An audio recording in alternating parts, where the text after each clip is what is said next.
Pandémie de la Covid-19. La communauté scientifique du Bénin se mobilise. L'amphithéâtre Idriss Déby de l'université d'Abomey-Calavi a abrité le vendredi 26 juin 2020 une séance spéciale consacrée à la pandémie de la Covid-19.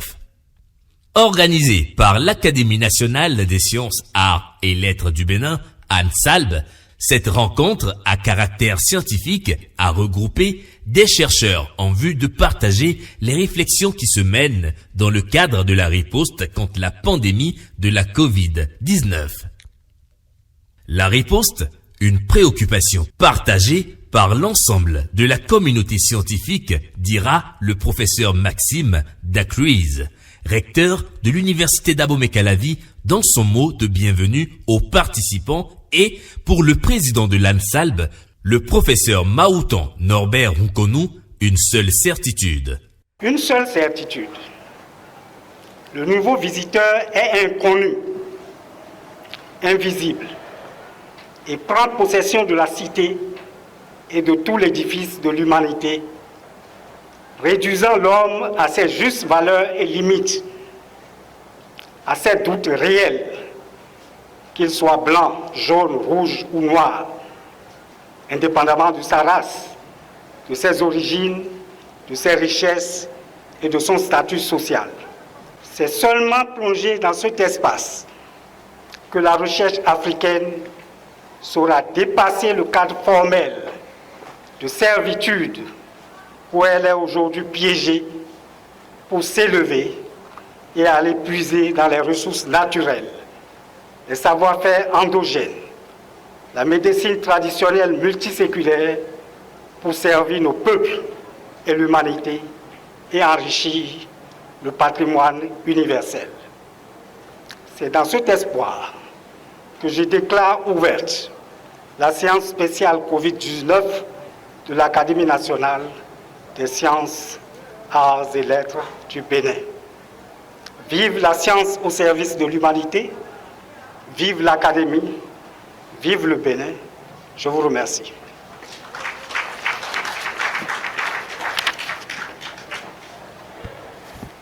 Après ces mots introductifs, il est revenu au rapporteur de la cellule de crise de l'ANSALB, le professeur Achille Massougboji, de présenter la conférence inaugurale.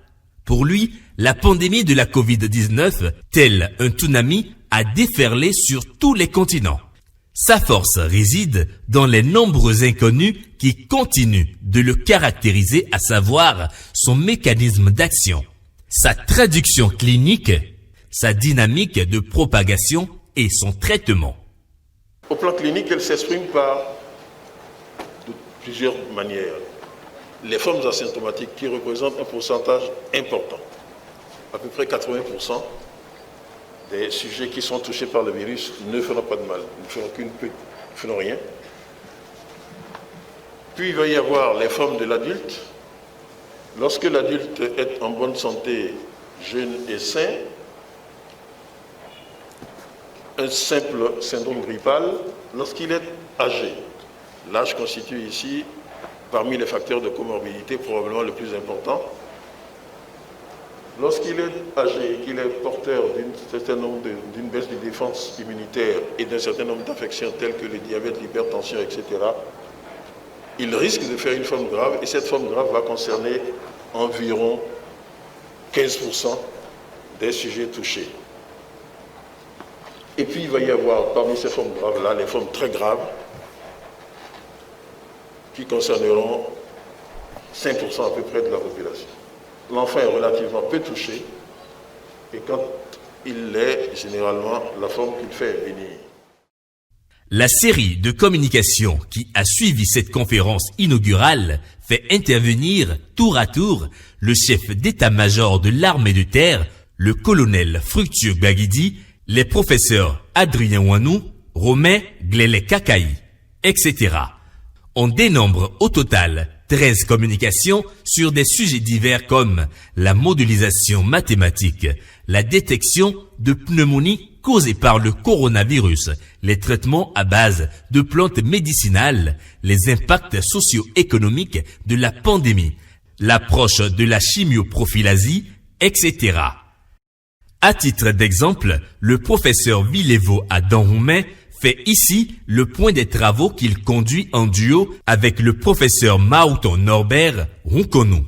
Nous voulons optimiser le taux de réduction de la transmission de la maladie du Covid, c'est-à-dire que qui découle, c'est le taux de réduction découle des mesures de santé publique prises par les pouvoirs publics partout, de sorte à minimiser le nombre de décès. De sorte à minimiser le nombre de décès lors de la pandémie. En fait, c'est le modèle que nous avons présenté. Et nous sommes arrivés à quel résultat?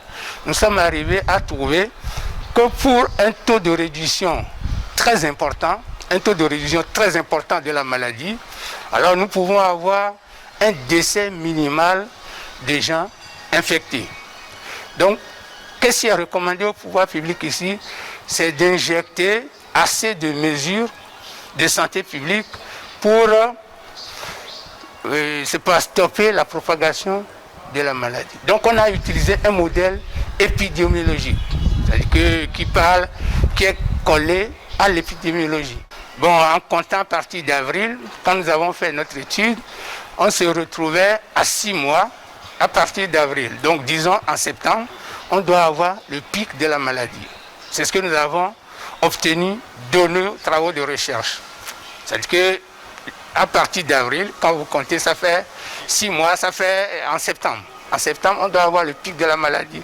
C'est-à-dire que ce serait le nombre d'infectés le plus élevé pour un jour.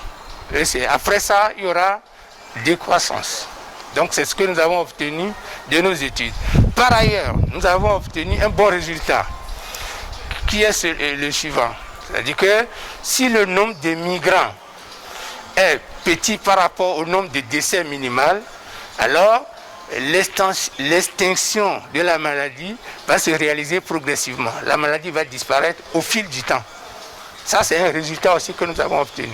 Donc, je dis bien, si le nombre de migrants, ceux qui se déplacent d'un coin à un autre, si le nombre de migrants est inférieur par rapport au nombre de décès minimal que nous avons déjà, comment peut-on avancé dans notre étude, si cette condition est réalisée, alors il y aura l'extension progressive de l'extinction progressive de la maladie.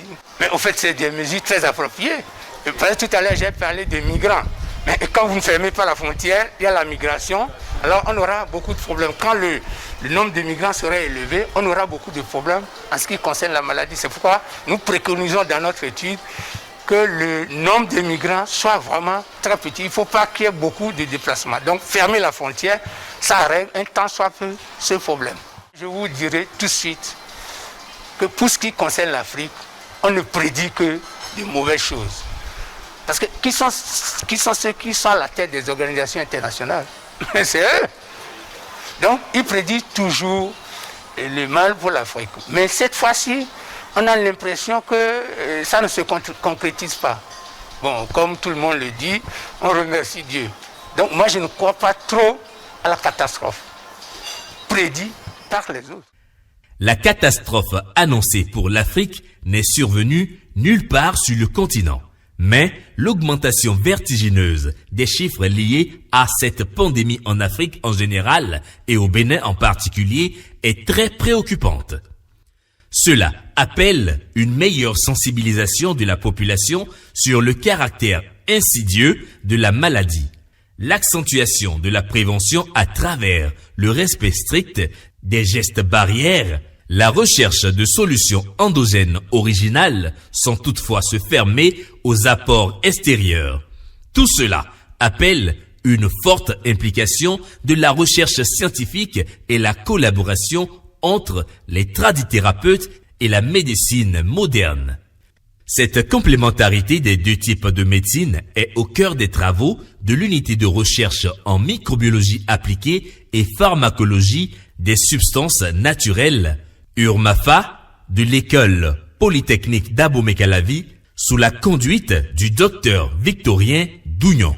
À l'heure actuelle, des noms de plantes ont été cités et sont disponibles sur le territoire national. Il s'agit à présent de fédérer les efforts des scientifiques, de nous mettre ensemble et d'essayer d'explorer en profondeur ces différentes plantes-là, que ce soit sur le plan chimique, que ce soit sur le plan biologique, que ce soit même grâce aux collaborations, l'impact véritable de ces plantes-là sur le virus. Et c'est de cette manière que nous pourrons mettre à la disposition de nos communautés, mettre à la disposition du pouvoir public des ressources végétales efficaces contre cette pandémie. Et nous sommes certains que la flore africaine également regorge de beaucoup de potentialités. Cependant, il faut prendre les choses avec pincette. Il y a un préalable avant de définitivement se prononcer et dire que la flore peut permettre de vaincre cette pandémie. Il y a des travaux à faire, il y a des étapes à suivre pour ne pas déshabiller Saint-Pierre et habiller Saint-Paul.